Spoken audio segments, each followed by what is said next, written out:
Hello guys, कैसे हैं आप सभी लोग। आई होप अच्छे होंगे। तो आज हम बात करेंगे निफ्टी के आज के मूवमेंट के, उसकी साइकोलॉजी और कल के दिन के लिए क्या एनालिसिस हो सकता है। ठीक है। और बात करेंगे कुछ पॉसिबल सिनेरियोज की, ताकि आप कल के लिए अपनी ट्रेडिंग प्लान कर सको। ठीक है। तो सबसे पहले बात करते हैं आज के दिन के निफ्टी के मूवमेंट की। अगर हम आज का प्राइस एक्शन देखें तो मार्केट में एक स्ट्रॉन्ग गैप अप देखने को मिला। ठीक है, जो कि एक अच्छी चीज़ है। ठीक है। उसके बाद ओपनिंग के तुरंत बाद मार्केट ने एक बहुत बड़ी कैंडल बनाई। पर ऐसा हुआ क्यों, इसके पीछे की साइकोलॉजी समझो आप। बहुत सारे लोग यहाँ पे पुट की पोजीशंस होल्ड करके गए होंगे, बहुत सारे सेलर्स और बायर्स होंगे मार्केट में। ठीक है।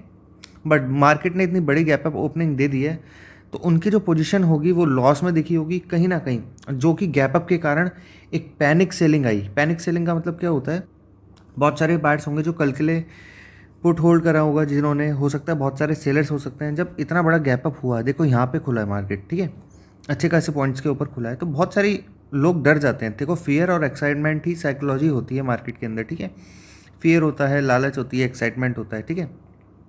तो ये चीज़ के कारण, यही चीज़ मार्केट दर्शाती है लोगों की साइकोलॉजी क्या चल रही है। तो यहाँ पे जो गैप अप हुआ, यहाँ पे बहुत सारे लोग पैनिक सेलिंग हो गई होगी, क्योंकि पैनिक हो गए होंगे कि मतलब इतना बड़ा। अब यार आप खुद सोचो, ऑब्वियस सी बात है, अगर आप मान लो पोर्ट की पोजीशन होल्ड करके गए हो और बाई चांस इतना बड़ा गैप अप हो जाए, तो आप क्या करोगे, आप तुरंत सेल करोगे। तो उस चीज़ के मारे हमें सेलिंग देखने को मिली है। जैसा कि 2-4 दिन से मार्केट सेंटीमेंट नेगेटिव में था, तो लोग यही सोच रहे थे कि नेगेटिव में रहेगा, बट ऐसा नहीं एक्सपेक्ट किया था। ये अनएक्सपेक्टेड अगर गैप अप हो गया, तो ये जो बड़ी कैंडल बनी है, ये पैनिक सेलिंग है। ठीक है। तो भाई सबसे इंटरेस्टिंग चीज़ थी वो था इंट्राडे में एक मेजर रेजिस्टेंस लेवल का रिस्पेक्ट करना। ठीक है, मार्केट ने रेजिस्टेंस लेवल को रिस्पेक्ट किया। कौन से, और ये चीज़ मैंने आपको कल ही मार्क कर दी थी, आप कल वाली वीडियोस में जाके देख सकते हो। एग्जैक्ट वहीं से मार्केट ने रेजिस्टेंस का रिस्पेक्ट किया है, और मार्केट कहीं ना कहीं रिवर्सल देने की ताक में है। ठीक है।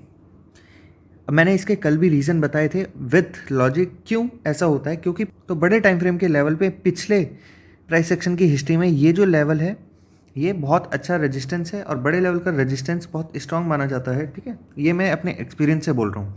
और दूसरी चीज़, जो राउंड नंबर होते हैं ना, लाइक 50,600, ठीक है, 50,600 जो राउंड लेवल होता है ना, ये कहीं ना कहीं ये नंबर्स ऐसे होते हैं, इन्हें बोला जाता है साइकोलॉजिकल नंबर, जो अच्छे खासे स्ट्रॉन्ग रेजिस्टेंस या फिर सपोर्ट का काम करते हैं।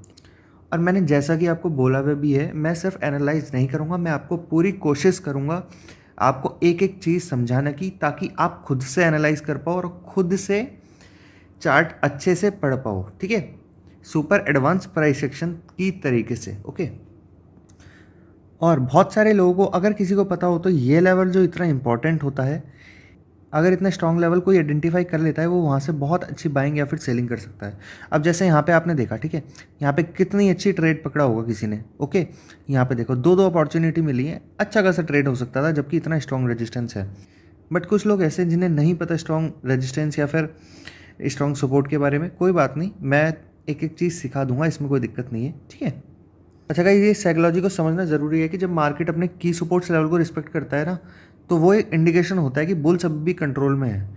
ठीक है, ये वही जगह होती है जहाँ स्मार्ट मनी एंट्री करता है और वीक हैंड्स मार्केट से बाहर हो जाते हैं। समझ में आया आपको कुछ? देखो, मान लो ये सपोर्ट है। ठीक है, ये चीज़ स्मार्ट मनी को पता होगी, अगर वो एंटर करना चाहें तो कर सकते हैं। और जो वीक हैंड है ना, वीक हैंड मतलब रिटेल ट्रेडर्स जो वीक वाले हैं, प्रो ट्रेडर्स को पता होता है कहाँ पे क्या चीज़ हो रही है मार्केट में। ठीक है, जो बिगनर्स हैं या फिर जो रिटेल ट्रेडर हैं, जिन्हें ज़्यादा कुछ नहीं पता, उनके लिए बड़ी दिक्कत हो जाती है ऐसे मार्केट में। ठीक है। सो गाइस, अब बात करते हैं मंडे के निफ्टी प्रिडिक्शन या फिर बैंक निफ्टी एनालिसिस की। सो गाइस, अब बात कर लेते हैं मंडे के लिए निफ्टी प्रिडिक्शन और बैंक निफ्टी एनालिसिस की। अगर मार्केट गैप डाउन खुलता है, तो गैप डाउन में हमें अच्छा खासा एक फॉल देखने को मिल सकता है। ठीक है, लाइक यहाँ से ये जो हमने सपोर्ट मार्क किया है, ये वाला, यहाँ तक हमें फॉल दिख सकता है। ठीक है, इसके पहले कोई मेजर सपोर्ट है नहीं, माइनर सपोर्ट इतने कुछ खास मायने नहीं रखते हैं। बाकी अगर ओपनिंग देता है तो मार्केट आराम से आपका और ऊपर जा सकता है, और ऊपर के लिए हम एक बार रजिस्टेंस मार्क कर लेते हैं। सो गाइस, जैसा कि मैं हर वीडियो में बताता हूँ, देखो, अगर आपको 5 मिनट पे, अगर छोटे टाइम फ्रेम पे अगर आपको सपोर्ट या रेजिस्टेंस नहीं मिलता है, तो आप बड़े टाइम फ्रेम पे देखो। और ये मैं अपने एक्सपीरियंस से कह रहा हूँ, जो बड़ा टाइम फ्रेम होता है वो ज़्यादा रिस्पेक्टेबल होता है, उसको मार्केट ज़्यादा रिस्पेक्ट करता है। रिस्पेक्ट मतलब ज़्यादा चांसेस बढ़ जाते हैं, उसकी प्रोबेबिलिटी हाई हो जाती है कि मार्केट वहाँ से रिएक्ट कर सकता है। अगर रेजिस्टेंस है तो हो सकता है रिवर्सल देके डाउन ट्रेंड में आ जाए, ठीक है। और सपोर्ट है तो अगर मार्केट फॉल हो रहा होगा उस सपोर्ट पे आके रिवर्सल दे जाए, हो सकता है अप ट्रेंड में चले जाए, ठीक है। ये चीज़ बहुत ध्यान रखने वाली होती है, ठीक है। और आपको एक चीज़ बता रहा हूँ मैं, अगर आपको थोड़ी सी भी वैल्यू मिलती है हमारे चैनल से तो आप प्लीज़ सब्सक्राइब कर लेना, ठीक है, और लाइक एंड शेयर भी कर देना, ओके।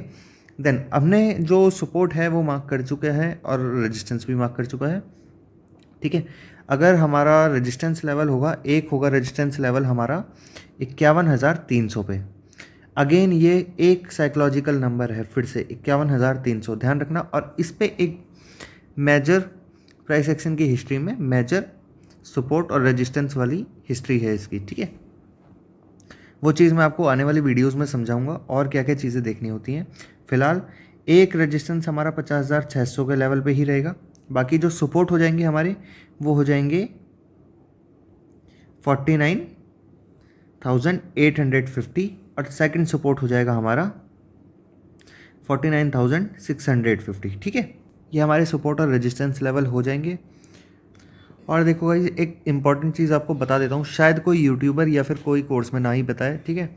वैसे भी आजकल बहुत ज़्यादा स्कैम्स चल रहे हैं यूट्यूब पे।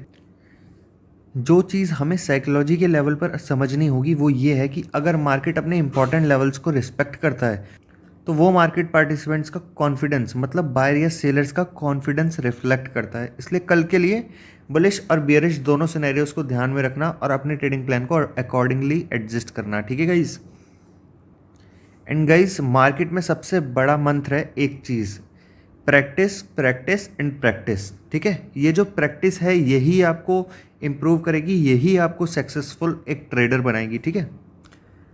और वो प्रैक्टिस ही है, लाइव चार्ट पे करो आप, ठीक है, आपको एक सक्सेसफुल ट्रेडर बना देगी। जितने ज़्यादा आप प्रैक्टिस करोगे उतने ज़्यादा चांस आपके बढ़ जाएंगे, ठीक है। हो सकता है किसी को 1 महीना लगे, हो सकता है 2 महीने लगे, किसी को 6, किसी को 1 साल, अपने अपने पे डिपेंड करता है। जो जैसा सीखता है उसे उतना टाइम लगता है। तो गाइस, ये थी आज की एनालिसिस और कल के लिए प्रिडिक्शन। अगर आपको ये वीडियो पसंद आई हो तो लाइक शेयर एंड सब्सक्राइब ज़रूर कर देना, ठीक है। मिलते हैं एक अगली वीडियो में, तब तक के लिए trade safe and trade smart. अगर किसी को डीमैट अकाउंट बनवाना हो धन में तो डिस्क्रिप्शन में लिंक है, आप वहाँ से क्लिक करके बनवा सकते हो। Thank you guys.